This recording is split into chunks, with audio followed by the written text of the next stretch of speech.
이남용 교수의 시론롱. 대한민국의 4대 위기의 파도가 한 번에 덮쳐오다 지금 대한민국 국민께서 느끼시는 불안과 피로는 국제 통계로도 확인되는 현실입니다. IMF에 따르면 2023년 세계 평균 물가 상승률은 6.8%, 2024년 5.9%, 2025년 전망치는 4%대 중반 수준으로 고물가가 단기간에 끝나지 않고 천천히 내려가는 국면에 있습니다. 세계 성장률 전망도 2025년 3% 안팎으로 회복은 있지만 힘이 약한 상태라는 평가입니다. 2024년 기준 한국의 합계 출산율은 0.75명으로 세계 최저 수준이며 인구 유지선 2.1명의 3분의 1밖에 되지 않습니다. 65세 이상 인구 비중은 2024년 약 19.3%로 국민 5명 중 1명이 고령층인 고령사회를 이미 넘어 초고령 사회로 진입했습니다. 이 실론에서는 큰 위기의 파도를 민생, 경제, 정치 체제, 외교 안보, 청년 디지털이라는 네 개의 거대 담론으로 나누어 세계 흐름과 비교하면서 대한민국이 어디에서 특히 취약한지, 무엇을 다시 설계해야 하는지를 살펴보고자 합니다. 미국 연방정부의 FEA는 국가 기능을 4대 비즈니스 에리아와 39개 라인스 오브 비즈니스, 200여 개 서브 펑션으로 나누어 각 기능의 관계를 하나의 설계도로 관리합니다. 한국도 이제 경제, 정치, 안보, 디지털을 따로 보지 말고 관계 설계라는 하나의 눈으로 다시 보고 재정비해야 할 시점입니다. 민생 경제로 세계 모두가 힘든데 한국은 빚과 집에 갇혀 있습니다. 오늘 세계의 공통 고민은 물가는 높은데 성장률은 낮고 부채는 불어나는데 서민과 중산층의 삶을 어떻게 지킬 것인가 하는 질문입니다. 코로나 이후 각국 정부는 대규모 재정을 집행했고 그 후 인플레이션을 잡기 위해 금리를 빠르게 올렸습니다. 그 결과 미국, 유럽에서도 주택담보대출 이자와 생활비 부담이 커졌고 난방비, 전기료 급등이 가계 파탄의 원인이 되었다는 보도가 이어지고 있습니다. 그러나 한국은 이 공통 고민 위에 세계 최고 수준의 가계 민간 부채와 집값 전세에 쏠린 자산 구조라는 특수한 짐을 더 얹고 있습니다.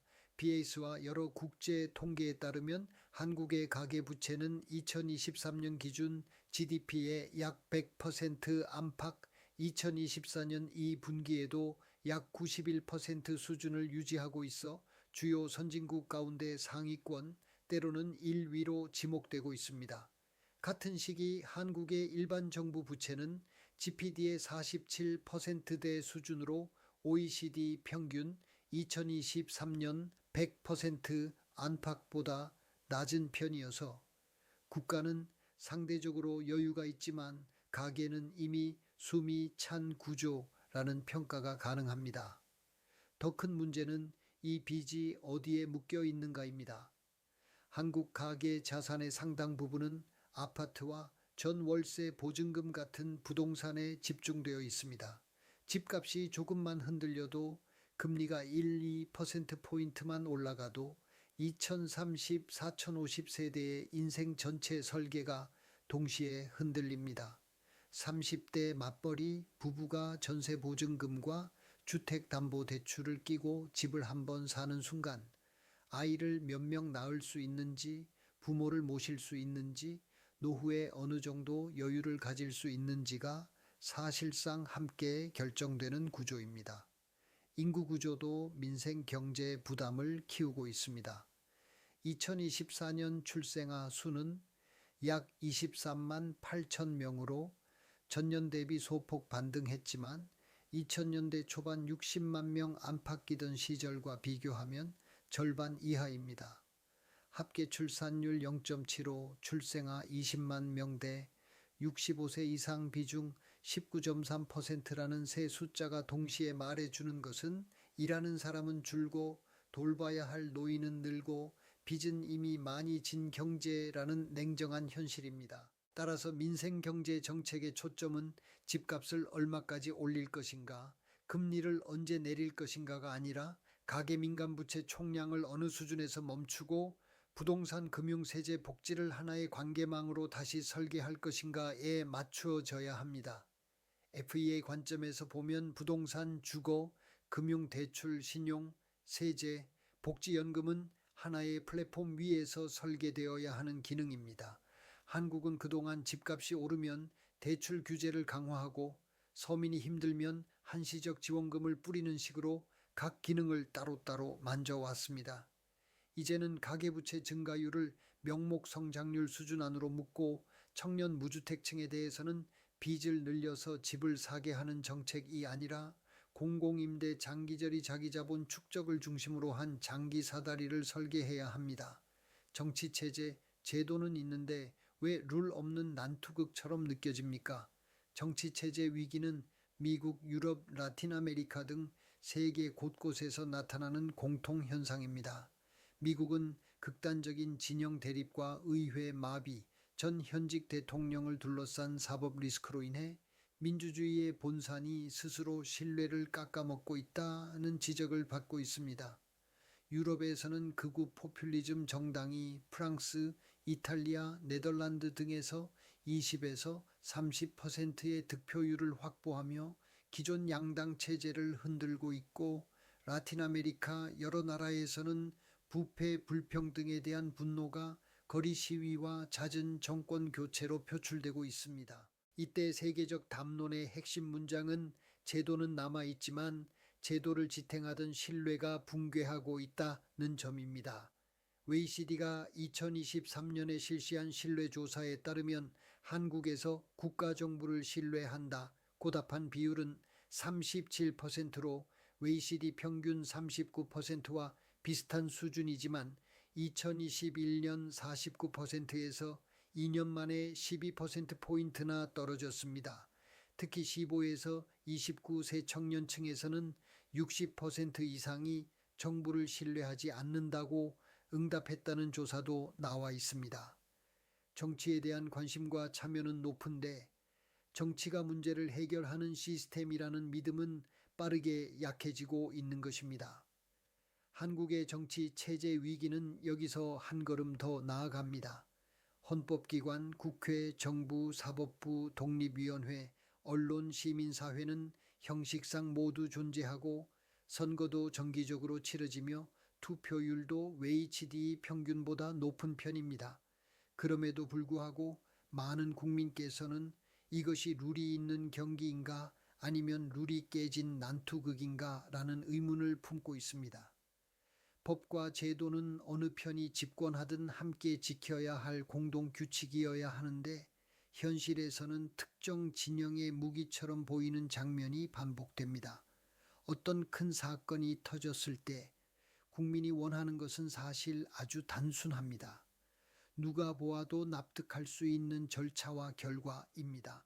그러나 실제로는 사건의 내용보다 어느 진영이 이익을 보는지, 어느 편에 유리한 판결인지가 먼저 이야기됩니다. 한쪽은 항상 정치보복이라고 하고 다른 쪽은 항상 봐주기라고 합니다. 시간이 지나도 그래도 이 정도면 공정했다는 최소한의 공통 감각이 형성되지 않습니다. FE의 거버넌스 영역에서는 정책 수립, 규제, 집행, 공공정보 제공이 하나의 체계로 설계됩니다. 선진국의 월드 베스트 프랙티스는 누구에게 권력이 있느냐를 넘어서 어떤 정부가 들어서도 심판 기록권 경기장 관리인에 해당하는 핵심 기관의 중립성과 전문성을 지키는 장치를 만들고 유지하는 데 있습니다. 외시 다수 국가는 헌법재판소, 선거관리기관, 감사기관 수장 임명에 초당적 인준 독립위원회 추천 장기 임기 6년, 9년 등을 부여하여 정권 교체가 있어도 기관 전체가 한 번에 흔들리지 않도록 설계합니다. 한국도 이제 어느 편이 이기느냐가 아니라 어느 편이 져도 체제가 버티느냐를 기준으로 정치 체제를 다시 설계해야 합니다. 외교 안보, 네 방향에서 동시에 끌려가는 한국의 구조적 약점, 외교 안보 분야에서 한국의 처지는 숫자로 보면 더 분명해집니다. 세계은행 자료에 따르면 2023년 한국의 무역 의존도 수출 플러스 수입 나누기 GPD는 약 87.9%로 세계 평균 94.7%와 비슷한 수준이지만 인구 5천만 규모의 중경국 가운데서는 매우 높은 편입니다. 같은 해에 한국의 수출액은 약 6,318억 달러, 수입액은 약 6,425억 달러로 GDP의 거의 절반이 수출에서 나머지 상당 부분이 수입에 의존하는 전형적인 개방 경제입니다. 안보 측면에서는 북한의 핵미사일 위협이 상수로 존재합니다. 경제 측면에서는 최대 교역국이 중국이며 에너지의 상당 부분을 중동에서 수입하고 기술 규범 제재 체제는 미국, EU와 연결되어 있습니다.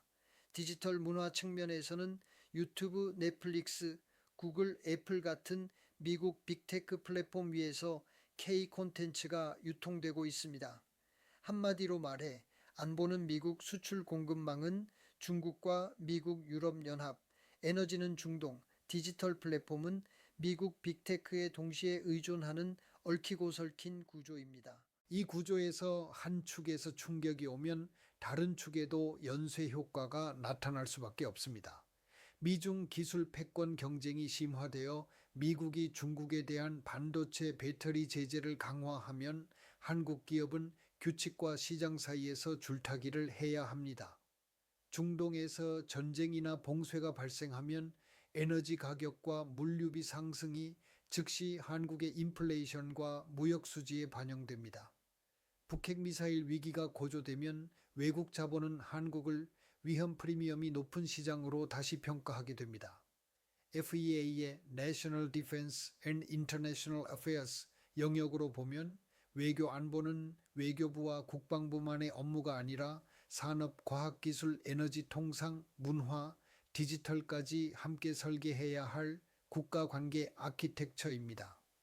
따라서 외교 안보 정책의 핵심 질문은 누구 편이냐가 아니라 어느 한 축에서 충격이 와도 국가 전체가 버틸 수 있는 네트워크 구조를 갖추었느냐가 되어야 합니다. 선진국의 월드 베스트 프랙티스는 안보 가치 동맹과 공급망 에너지 기술 네트워크를 분리 설계하는 데 있습니다. 안보와 민주주의 가치는 미국, 일본, 유럽 등 자유민주주의 진영과 견고하게 묵돼 원자재, 식량 에너지는 여러 지역으로 분산시키고 반도체 배터리, AAE 방산 같은 전략 산업은 동맹국과 공동투자 공급망을 구축합니다. 한국도 반도체 배터리, 조선 자동차 같은 주력 산업은 가치동맹 공급망으로 식량 에너지는 리스크 분산 공급망으로 데이터, AA 디지털 서비스는 국제규범 선제 대응으로 나누어 설계해야 합니다. 그렇지 않으면 무역 의존도 87.9%, 출산율 0.75, 고령 비중 19%라는 숫자가 외부 충격에 취약한 나라라는 하나의 결론으로 수렴될 수밖에 없습니다. 청년 디지털, 세계에서 가장 빠른 실험실이 되어버린 한 세대. 청년 디지털 문제는 이미 글로벌 이슈입니다. 그러나 한국은 이 문제에서도 가장 극단적인 지표를 동시에 가지고 있습니다. 통계청과 여러 연구에 따르면 자살은 한국에서 10에서 39세 인구의 사망 원인 1위입니다.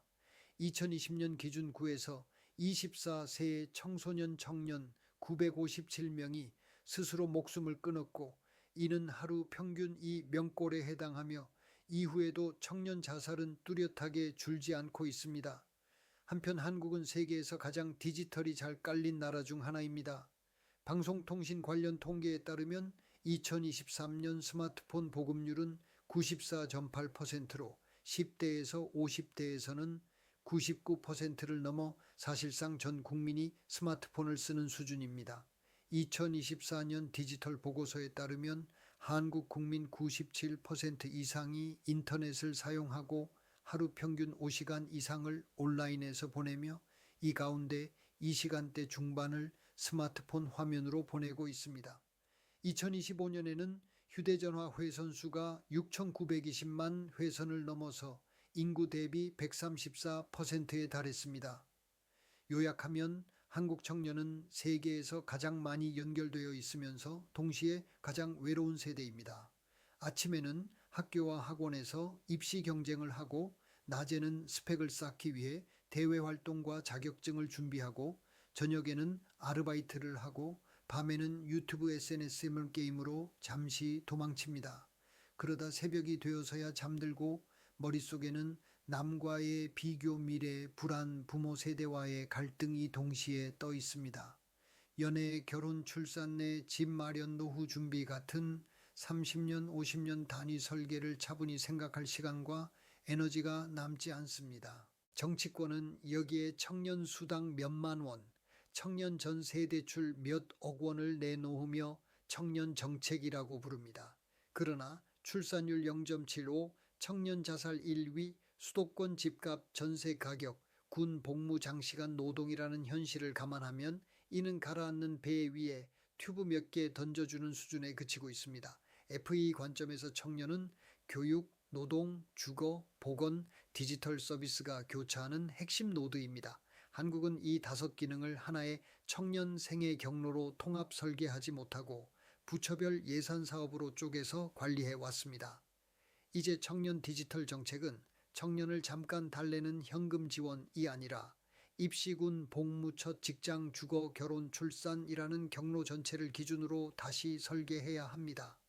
몇 년 안에 한국 학교 교실에서 스마트폰 사용을 금지하는 법이 시행될 예정입니다.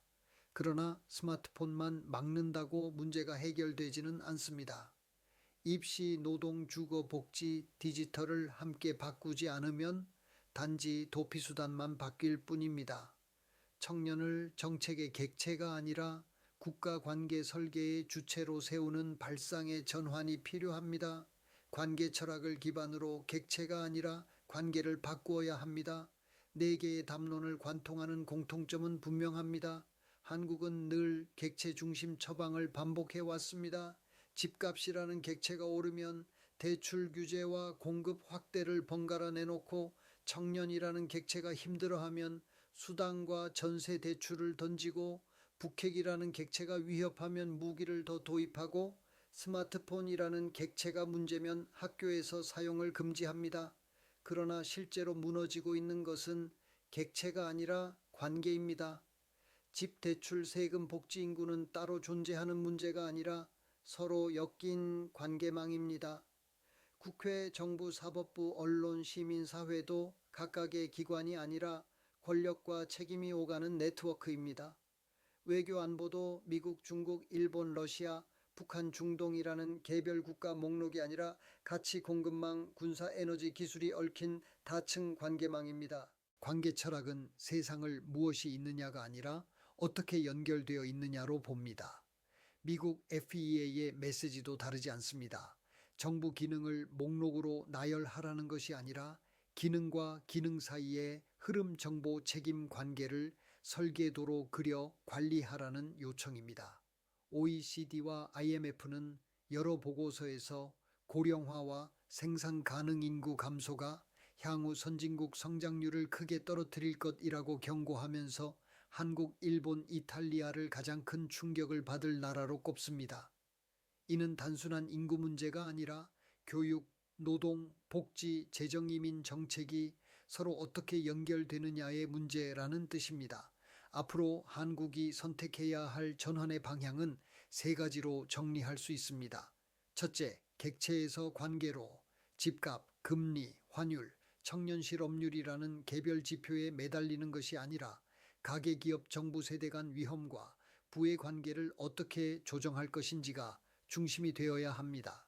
둘째, 당위 처방에서 설계로 1에서 2년짜리 대책 묶음이 아니라 10년, 30년 단위 국가 설계도 아키텍처를 먼저 그리고 그 설계도에 맞추어 매년 예산과 제도를 조금씩 조정하는 방식으로 가야 합니다. 셋째, 정권 중심에서 체제 중심으로 어느 정권이 집권하더라도 함부로 건드릴 수 없는 핵심 룰의 목록을 정하고 이를 헌법 법률 독립기구를 통해 지켜야 합니다. 대한민국의 선택, 압축 붕괴냐, 관계 설계로 재도약이냐. 지금 대한민국은 숫자만 놓고 보면 세계에서 가장 빨리 늙고 가장 많이 빚지고 가장 많이 연결된 나라에 속합니다. 합계 출산율 0.75, 65세 이상 인구 비중 19.3%, 가계부채 GDP 90에서 100%, 무역 의존도 87.9%, 스마트폰 보급률 94.8%, 청년 사망 원인 1위 자살이라는 6개 숫자가 한 나라 안에 동시에 존재합니다. OECD는 지금과 같은 출산 고령화 추세가 이어질 경우 한국 인구가 2100년 전후로 절반 수준으로 줄어들 수 있고 노인 부양비 65세 이상 나누기 15세에서 64세가 70%를 넘어 OECD 최고 수준으로 치솟을 수 있다고 경고합니다. BIS와 국제금융기구들은 한국의 높은 민간 부채가 향후 성장과 소비를 제약할 수 있다고 반복해서 지적하고 있습니다. 이 숫자들은 모두 하나의 질문으로 수렴합니다. 이 구조를 그대로 두고도 한국이 다음 세대까지 버틸 수 있는가라는 질문입니다. 대한민국의 미래는 결국 선택의 문제입니다. 관계 설계를 외면하고 지금처럼 객체별 땜질만 계속한다면 압축 성장의 나라가 압축 붕괴 국가의 전형이 될 위험이 있습니다. 반대로 관계 철학과 FE 관점에서 민생 경제, 정치 체제, 외교 안보, 청년 디지털을 하나의 설계도로 엮어낸다면 한국은 관계 설계에 성공한 선진국 2기 모델이 될 수 있습니다. 경제, 복지, 정치, 외교, 디지털이 서로 어긋나지 않고 한 방향으로 설계된 나라, 청년이 빛과 좌절의 객체가 아니라 새로운 관계 인프라의 주체가 되는 나라, 기관과 제도가 진영의 무기가 아니라 공정한 심판으로 서는 나라가 될 수 있습니다. 그 선택은 어느 한 사람, 어느 한 정권의 몫이 아니라 정직한 국민, 양심 있는 지식인, 책임 있는 정치 지도자가 함께 내려야 할 결단입니다. 지금이 바로 압축 붕괴로 갈 것인지 관계 설계로 재도약으로 갈 것인지를 가르는 갈림길입니다. 국민이 스스로 깨어나야 이 나라가 다시 살아납니다. 이남용 교수의 실론롱을 시청해 주셔서 감사합니다.